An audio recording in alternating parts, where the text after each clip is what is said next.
Yo, did you guys hear about this? So Cody Garbrandt, out of nowhere, comes and says that he is interested in going down to 125 pounds. Now, hold the thought. Here's why I say out of nowhere, okay? I have been waiting for the announcement to be made for who is Peter Yan's first title defense going to be. And I'm aware that Aljo is the first option. I'm aware that Aljo has been told he should get the fight. I'm a believer that Aljo should get the fight. He was told something. He was told the winner of you and Sandhagen, oh, and by the way, there was no way to argue it after the fact of that match wasn't what we thought it was going to be. He went out there. I mean, he was start to finish was less than a minute. He barely broke a sweat. Couldn't have been more impressive. Aljo's opportunity. I hear you on that. But that announcement hasn't officially came.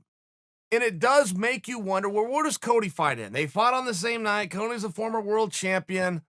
It's new blood. Cody's got a little bit of backstory with Yan. It just makes you wonder, right? Where's this all going to play out? So the fact that Cody has essentially taken himself out of the talks, I mean, that's largely what that was. As soon as Cody Garbrandt discusses going down to 125 and fighting Figueiredo, he's now taken the sights of his cannon off of Yan. Was that intentional or unintentional? Either way, that's what happened. So if you're Team Garbrandt and you're going to back your guy's play, you're now torn. You're however strong the mandate was for Cody to go and fight Yan for the strap at 135 is now 50%. Is that 50% stronger than 100% mandate that Team Aljo had? That's really what you're up against. So let's just say that Cody is going to go down. That's incredible news. That would be, first off, that's an interesting fight, and that might be the only interesting fight that you could give Figueiredo. In all fairness, Figueiredo should just need a little bit of time. A little bit of time, get in front of people's eyes, learn who he is, learn what makes him tick before he becomes interesting. He's not interesting right now. He's great. He's not interesting. Garbrandt's interesting and great. So if Garbrandt slides down, yes, he cuts the line. He goes right in for a world championship. I cannot imagine a scenario where that did not happen.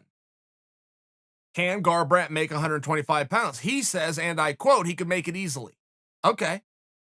If he could easily make it, and he's already won the strap at 135, he's arguably the top contender there. I'm not sure there's a whole lot of work left to be done. I mean, a world championship's a world championship. You win the matches you can win when you can win them. It's as simple as that. If he believes he can go down and take on Figueiredo, plus there is a story there. First off, wherever Cody goes, people are going to go.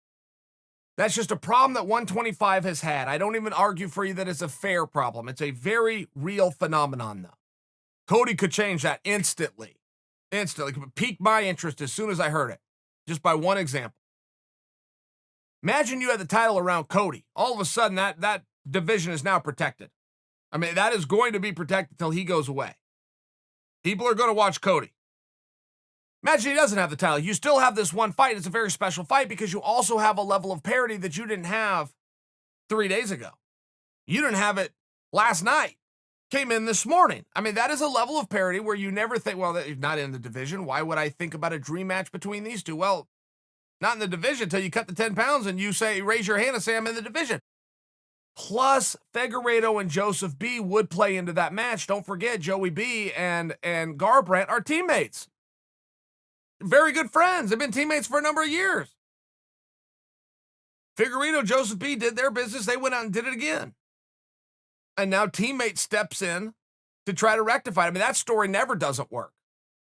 That story, that tale's been told a million times. It'll work a million more. Cody Garbrandt to go down to 125 is something I had never considered. I did not know that he could easily make the weight. I've never thought of Cody as a small or even middle-of-the-road sized bantamweight.